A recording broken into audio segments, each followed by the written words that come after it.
What's up, all you fanatics of the campus gridiron? Glad you could join us for another edition of Gridiron Gab Triple Option.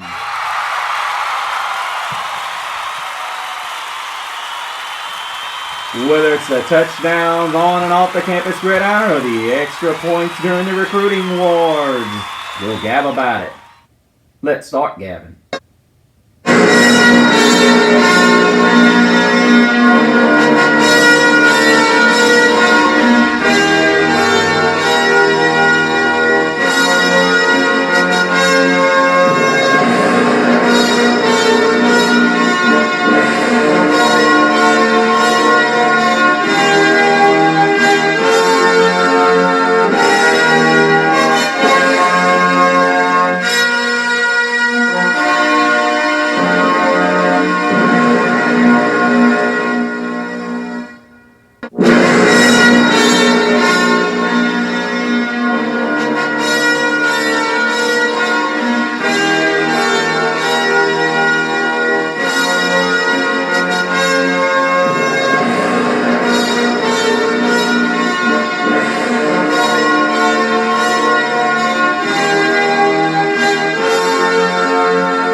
Welcome back, all you campus fanatics out there. Glad you could join us for week number 4.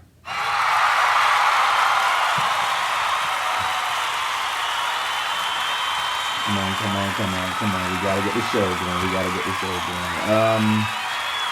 going. Yeah, listen, guys. There are gonna be 3 matchups that you guys voted on, and I got a surprise for you. I'm gonna do 3 in-depth matchup reviews on these specific matchups that you guys elected as the matchups of the week. So Mr. CeeLo is going to call them Mr. CeeLo's Trio of the Week.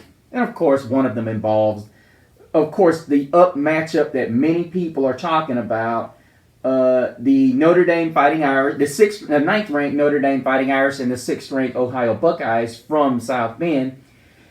Came in at 34% of your votes. Thank you so much, guys, for reacting. I'm going to give all of these groups in Facebook a shout-out because these are some really awesome groups. Got a couple of dumb trolls here, but I want to call this one out from the get-go.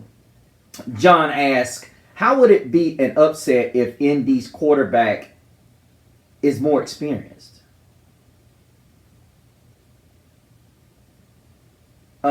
The last I checked, the AP polls and the coaches polls said that Ohio State was number 6 and Notre Dame was number 9. Okay, John, let me help you explain this. The polls are taken for the totality of the team and their gameplay, not just specific to one player. And if the team that is ranked lesser beats the team that is ranked higher, that constitutes an upset, John. Thank you and good night. Now that we've gotten the lesser individuals who don't understand the numbers game, and I don't like doing that, people, but when you come on my site and try to troll, I will get you. I told you, I don't play those games. We're here for intellectual conversation amongst football teams and football fans. You can't handle that, stay off the platform. Moving on. Number 19, Colorado, and number 10, Oregon. John, Shedeur Sanders is a better quarterback than Oregon. Quarterback, Bo Nix. But because Oregon has a dominant offensive line and a fast defensive line and a very fast secondary, if Colorado beats them, the quarterback's only one guy. If he happens to pull a win, it constitutes an upset. Sorry, guys, but I had to clear that out. And the third game I will be breaking down will be Ole Miss, number 15 Ole Miss against number 13 Alabama. I really want to go into these games here, guys, but I have to honor you guys. You guys did a great job acting. I don't have the number of votes here. Let me see if I can pull that up as well. I'm sorry, guys. We had 344 votes. It was really awesome turnout, you guys. I will give you guys the runner-up. A couple of runners-up. Wasn't really close, guys. Utah against number 22 UCLA at Utah came in 6%. A game that I'm going to be looking at, and I'm thinking it's going to be another upset, will be Oregon State versus Washington State in Pullman. So that's a game I would have liked to have talked about, but, hey, if I have the time, I might do it anyway. Of course, the whiteout in Happy Valley. That got 4%. And then someone said FSU and Clemson. Thank you, Seth, for that. And Jordan, thank you for the Texas Baylor game. I think Baylor played a good game, but I think Texas would probably win that game. I know it's going to be challenging, being that it's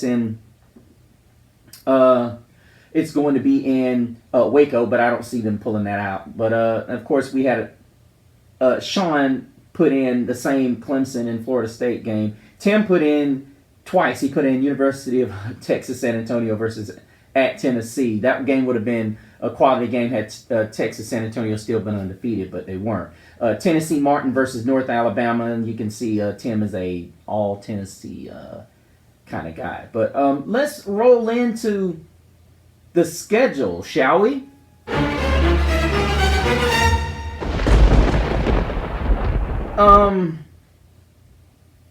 Looking here at what we have going on for the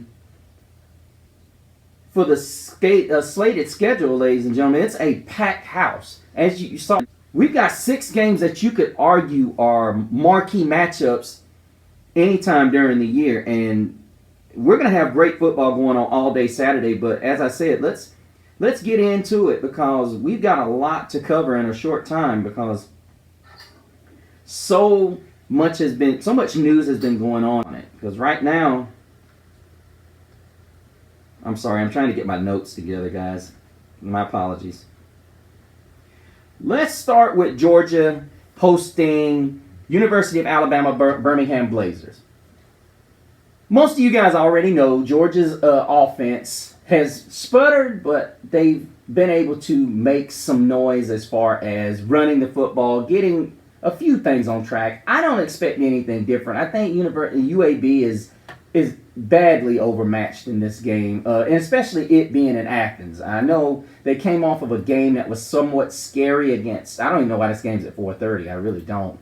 And really kind of watching what this is going to do. I think this is just going to be a first-class beatdown. Now, I will say this. They've got a quarterback in Zeno who's capable of putting up some big numbers. Of course, he does have 3 interceptions.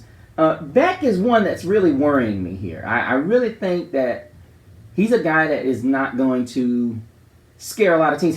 To me, he's going to be the weakness in this team when they start playing the top teams. And honestly, that running game is only going to get you so far, Georgia fans. So I would tread carefully about talking smack, because you got Tennessee coming up in a couple of weeks, and you go to Knoxville. And they're going to have revenge on their mind. And a lot of people are going to say, oh, well, they lost to Florida. They lost in Gainesville. So be careful what you ask for. You just might get. Moving on. Let's check out Rutgers as they visit Michigan. This is probably the biggest note of this is, well, the biggest note next to Rutgers being 3-0 is Jim Harbaugh returns to the sidelines this week to coach the Wolverines.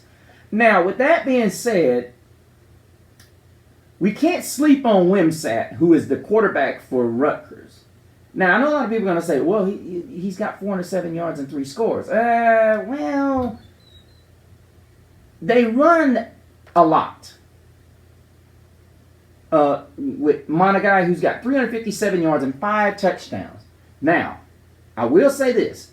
Michigan's defense has been, as always, pretty darn impressive. But J.J. McCarthy has not been overly impressive in their 3 wins. He has not, and he's thrown 3 interceptions. So you're looking at they beaten East Carolina and they beaten UNLV and they beaten Bowling Green. Now they're facing off with a team that is unbeaten, and let's just keep it in perspective. This game is in the big house, but it's a 3-0 game, a game that is being overlooked because of the quality of opponents that the Rutgers Scarlet Knights have played. So it would not be a stretch to say that Rutgers gives Michigan a fit for maybe the first 2 quarters, maybe 2.5.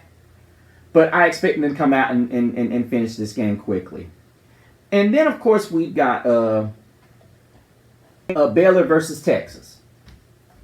A game that was, of course, on the agenda of votes, but I don't see this game as being... I think Baylor is in... I do believe they don't mind playing spoiler, but I believe, for all intents and purposes, this is going to be a game where Texas might have the crowd to deal with at first, but as we saw in a game that was relatively...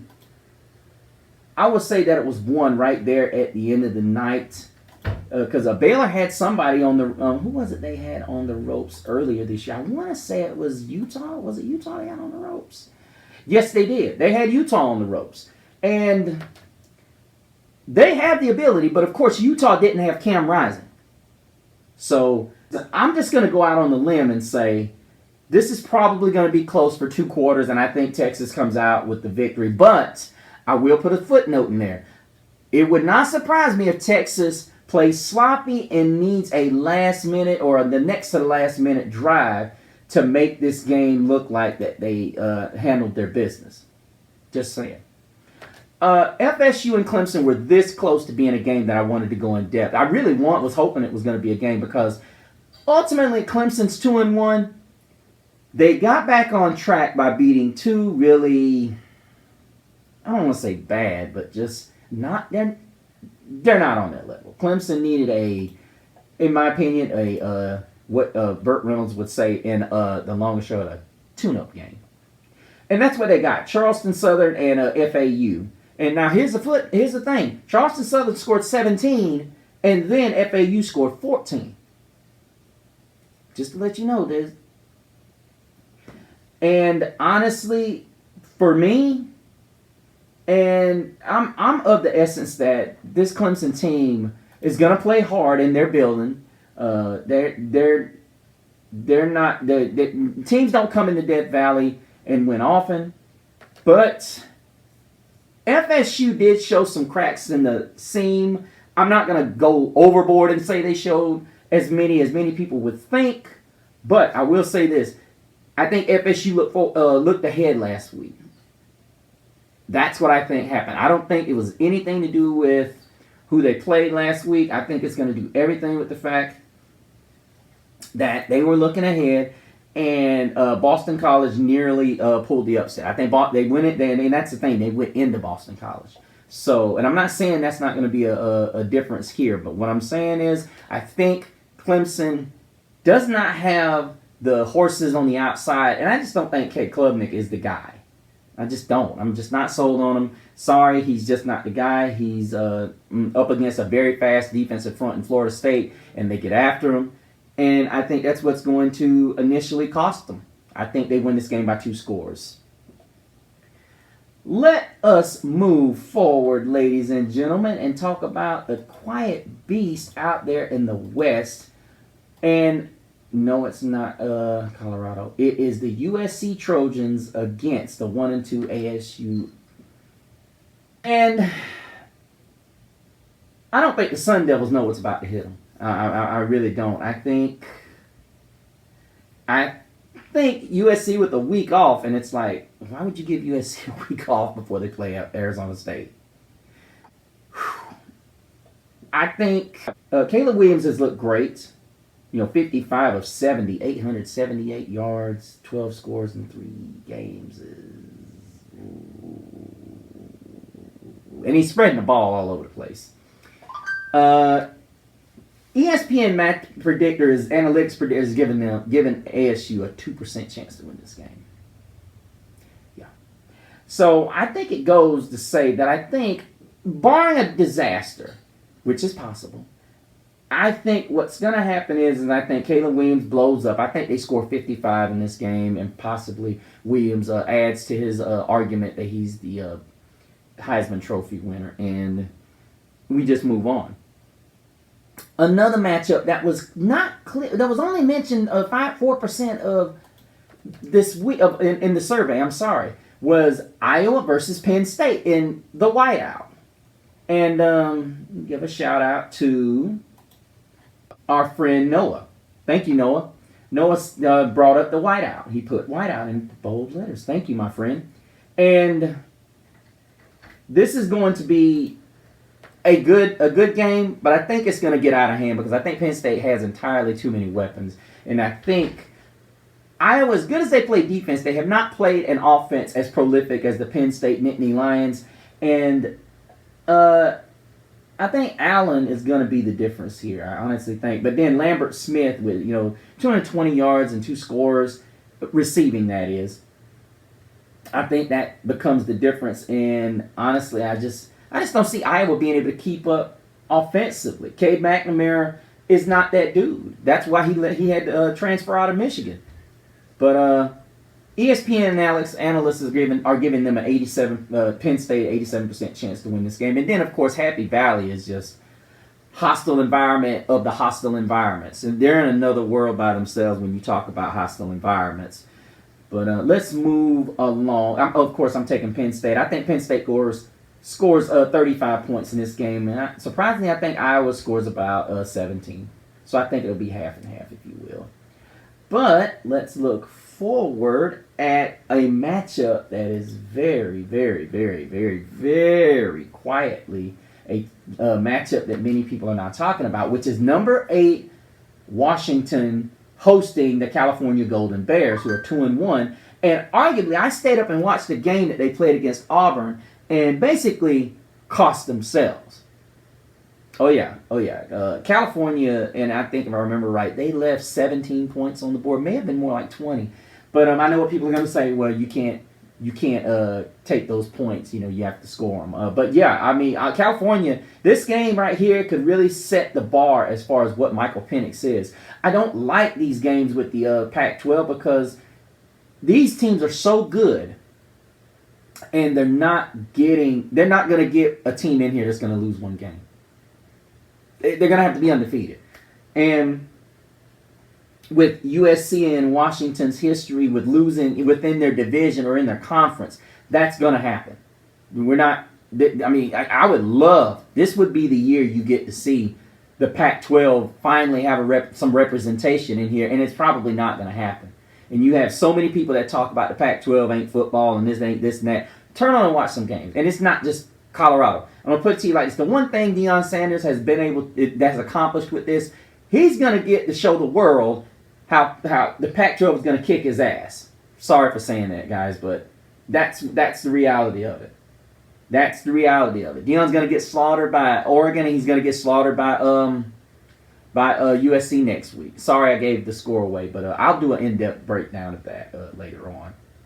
But let's move forward to another game that has some kind of major ramifications. Well, we're not going to talk about it right now, but we'll go into depth with it. Basically, Oregon versus Colorado. Number 19 Colorado goes into the Autzen Zoo. I will do a special on that. As you guys know, let's go to the Utah Utes. This is a game that's going to be fun. This is a game that's going to be a lot of fun, guys. Now, granted, Cam Rising is going to be a game time decision. I wanted to look deep into this matchup because you look at Carson Steele, who's a great running back, and honestly, you're looking at this team and you think how effective they run the football. And this is what the Bruins like to do. They like to run the football and try to wear you down. And so, by like the old Stanford style, run, and wear you down. And Utah has a great defense, and it's going to be tough seeing them try to contain the running game of the Bruins. But if I had to pick an upset special, if I really had to pick an upset special outside of the Notre Dame upset special that I've already said, because you got Harden that is right behind Steele. You know, you got two running backs, that T.J. Harden. You got these two guys that are right there in rushing. So I'm not all in on UCLA with the upset, but I will say this: it all depends on Cam Rising's playing. I will say this: even if Cam Rising plays, I think this is a close game. But I'm just gonna say this: Cam Rising has not played all season, so. With that being said, I saw Florida move the ball. And UCLA's not they're prone to taking shots. So, I will say, I'm willing to take UCLA in the upset. Just throwing that out there. I am willing to take UCLA in the upset. Let us see. We have number 13, Alabama. No, I'm sorry. Number 12, LSU versus Arkansas. Now, here's the thing about this game. The LSU Tigers have not shown me anything because they haven't played anybody. Now, a lot of people are going to say, well, they haven't played anybody since that Florida State debacle. Well, they did beat Mississippi State in their building. Of course, they go to Ole Miss next week, who's got a really big matchup this week. I mean, yeah. I think ultimately this game is going to be decided as far as whether Arkansas can cover. Now, I'm still not sold on their quarterback, but I think what happens is they call just enough run plays for him that guys get behind. Guys can get behind their defense. And I think that's what ultimately is going to happen in this game. And then, of course, they like to move him around. And now Arkansas is deceptively 2-1, but I just don't see Arkansas. Now, Arkansas traditionally has a pretty stout defense up front. So if Arkansas can slow down LSU's rushing attack, this could be a problem. But outside of that, I'm not really sold that LSU is going to not dominate the line of scrimmage, and I think LSU wins big in Death Valley. There's 13 Alabama and 15 Ole Miss, which I will be doing a separate show on, a full in-depth show on. So, guys, make sure you keep an eye out for that. I will try to release those as soon as possible. More than likely late tomorrow or early tomorrow. Let's move on to another matchup that made the list, but it was only 4%.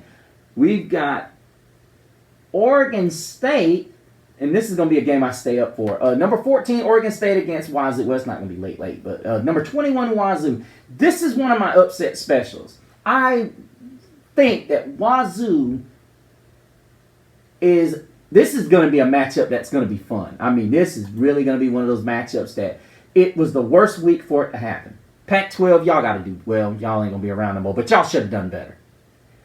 And I think it was like, oh, we're going to destroy your chances at a national championship. And it was like they threw everybody under the bus in the conference that left.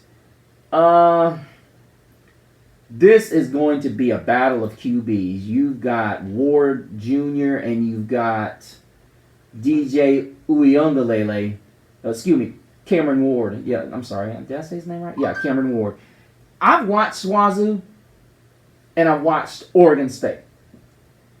To me, this game is going to be about who can stop somebody. And I will put it like this. With this game being in Pullman, pay attention. This team plays pretty good defense. Looking at the Wisconsin game, this team plays effective ball. Now, let's back up a bit. You look at Oregon State. Now, this is really going to be one of the first games outside of their first one at San Jose State where they go into a hostile environment. And this opens up Pandora's box for Oregon State. I said to you guys when we went through the scheduling of which teams, how they're ranked, what their schedule looks like, they come up on a gauntlet. Oregon State's next 4 games, guys, listen to this. At Wazoo, which is this week. Then they host Utah. Then they're at Cal. Then they host UCLA. Guys, if the Beavers can maneuver this gauntlet and come out unscathed, they deserve to be the #1 team in the nation. Just saying. But they've got the task at hand with the Washington State Cougars. But I see Washington State pulling the upset, guys. I just don't know if Uiagalelei can. They haven't been battle tested. I'm not sold on them. And then going into Pullman and they're hostile. They got a hostile crowd. I mean, they're arguably one of the loudest stadiums in the country, and I will take Wazoo. I'm going to take Wazoo by a touchdown. I think Wazoo wins this game and upsets Oregon State. And that's that. Let us move on to Oklahoma walking into Cincinnati. Now, Cincinnati's 2-1, and this is something that needs to be said. Of course, Cincinnati is now in this conference, but here's the issue that I have with Oklahoma. This game could cost them. You know, they're going into Cincinnati, and they've really never traveled that far unless it's a bowl game. And Cincinnati's got a battle test under them by beating the Pitt Panthers, but the big but there. They also have nothing else to show for it. You know, they've not really been tested overtly like a lot of the other. They've beaten Eastern Kentucky and Miami of Ohio that they struggled with last week. I think they were looking ahead. I think that's what you call that. But I think, this is just me, now they're a long way from that Cincinnati team that made a playoff appearance. I get that. But I'm looking at the quarterbacks, and I'm looking at Dylan Gabriel. Now, granted, they've not played any quality competition. But then I look at Kiner, who's the running back for Cincinnati. And then the other thing is, Oklahoma hasn't shown me they can stop the run overly efficiently. Now, granted, there's a lot of beatdowns in these games, but they have shown me the susceptibility to give up the plays against the run. And the other thing is their offense. I get it. Dylan Gabriel's a great quarterback. He's 905, 11 touchdowns, 1 pick. Anthony's got 14 catches, 254 yards, and a touchdown. And now Henderson for Cincinnati's got 20 catches, 299 yards, and a score. Now, the reality of it is these guys can score. These two teams can score, but I think this is going to be a low-scoring affair because either team has not been faced with a challenge yet. But I'm going to go ahead and I'm going to take Oklahoma, but I think it's close. Let us move on to the North Carolina Tar Heels and the Pitt Panthers. We had already talked about Pitt earlier. Losing to Cincinnati gave them a battle. North Carolina has, and it's funny because the analytics say Pitt has a 37% chance to win this game. Then we look at former Notre Dame transfer Phil Jurkovec. He's got 4 scores. He's tossed 4 scores, 3 interceptions. Drake May tossed 4 scores and 4 interceptions. Now, here's the really crazy part about this is Hampton has ran for 317 yards, 6 scores. On a team where a quarterback is supposed to be your best player and possibly one of the best players in your class. I'm simply going to say, when I watch North Carolina, if Jurkovec can get out and move and scamper around, North Carolina's going to have problems. Because if they can get into their 5 sets and their 4 sets and pressure him, like they did Spencer Rattler, they're going to cause problems. But if he can escape and make and extend plays, North Carolina's going to have all kinds of problems. I'm not sold on Drake May. I honestly think this game's going to be close. I don't predict the upset. But it would not surprise me if I'm looking up in the 4th quarter and Pittsburgh has the lead or Pittsburgh is close or within striking distance. I think North Carolina does just what they did to South Carolina. They get by and make it. Let us move forward to one of the teams that was completely unexpected to be here. And that is the Duke Blue Devils. They travel to Connecticut. They travel to Yukon. And I don't see this being a game that they struggle with. I think Duke is playing really well.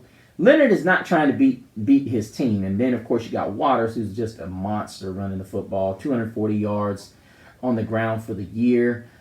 And Duke just does what they do. They don't try to complicate things. They run the football, play really good defense, make you make mistakes between Leonard's running ability and Waters' running ability, and even their backup, Jaquez Moore. These guys run the ball and they just play defense. That's what they're going to do. They use that big line and they don't play with outside of themselves. And they're going to continue to win until they run into Notre Dame next week. So I will say this: I don't think they could look ahead and this could be a lot closer game. We don't know. We'll see. But I predict Duke big. And then, of course, we have the Miami Hurricanes, another surprise team of the year. Not for me. I didn't think. I figured the Hurricanes were going to be back. The Hurricanes take their unbeaten record in the Temple. And do I think Temple has a shot? Not really. I don't think Temple has a shot. I think the only way the Hurricanes lose this game, and even the analytics say they have a 95% chance to win this game. So I think Tyler Van Dyke has just been playing out of his mind. He's just been playing some really good football for this Hurricane team. And then even you saw the game. If you saw the A&M game, he was just out, lights out. And Restrepo has continued his great play. He still doesn't have a touchdown grab, though. Kind of concerns me. 17 grabs, 314 yards. And they're just laying on him. They're leaning on him to do his thing. And I think they do more of the same. Tim put the Tennessee University of Texas San Antonio up here. I was a fan of this team because I saw how many players they brought back, but they've not had a good 2023. It's almost looking like they were the victim. They were the beneficiaries of circumstances. They're currently 1-2, and Tennessee has had a couple of tune-up games already, and I think ultimately they've got a gauntlet coming up. They have, after this game, they got South Carolina, they got Texas A&M, and then they have Bama. So they're going to have to really get it together, and then they've got 3 weeks in between. I can't even say 3, I'd say 2, because at Mizzou, that's not an easy one. And then they have Georgia come into town. So Tennessee could very well be facing Georgia with 3 losses, and Georgia wouldn't even have to worry about playing that game if they didn't get it done. Let us move forward to Florida against Charlotte. I'm not a fan of this pick just because they beat Tennessee at home. My whole thing is you're supposed to win at home. You're not supposed to be beaten at home.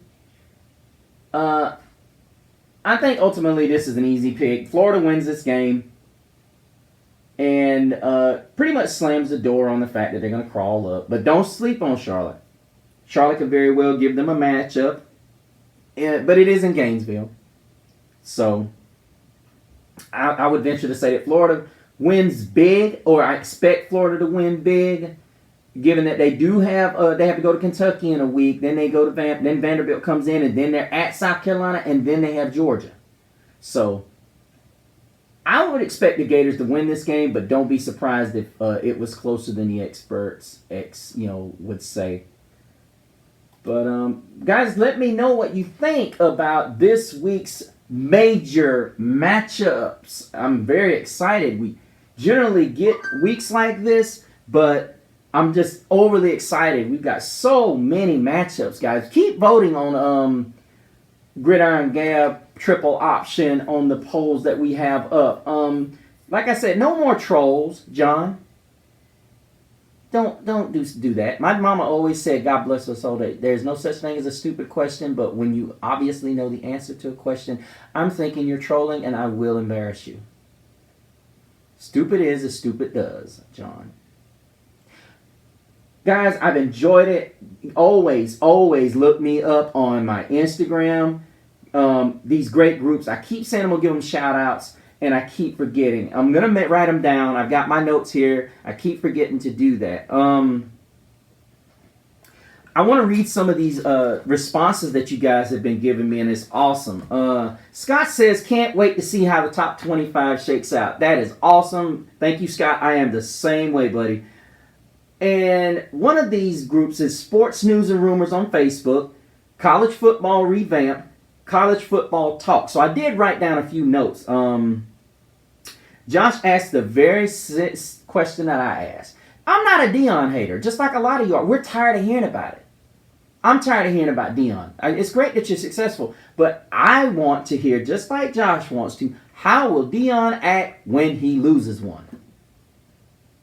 You got a sample of it last week. He was 28-point favorites against Colorado State.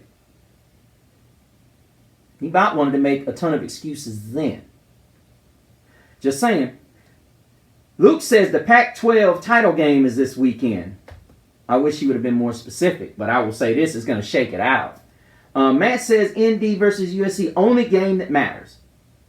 Matt, I'm not going to say that's the only game that matters. It's going to be an elite game. So I think it's going to be a game that's heavily watched. And I honestly don't think that is the best team that Notre Dame is going to face this year. I think USC is the best team that Notre Dame is going to face. I'm not sold on Clemson. I'm not even sold on Ohio State. I would be very disappointed as a Notre Dame fan that if Notre Dame did not win this game against Ohio State. I'm expecting them to win. And I sent this poll because I have a show called Talk Like a Champion, as many of you guys know. That is my Notre Dame Fighting Irish All Access channel. And 85% of you guys said that voted. Let me get on. You guys can go by the group and actually become a member.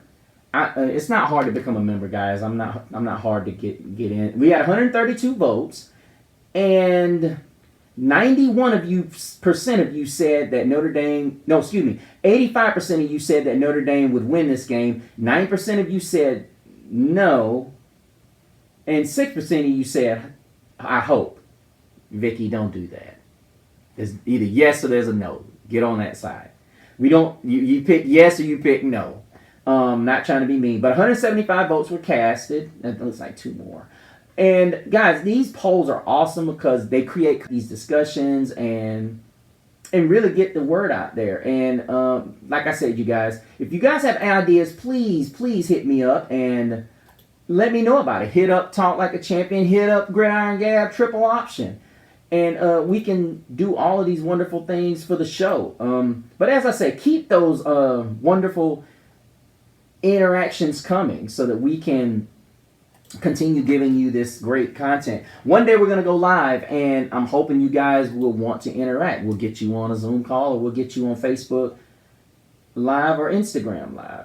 But until the next time, while you're over at those campus tailgates, remember, same Gab channel, same Gab platform.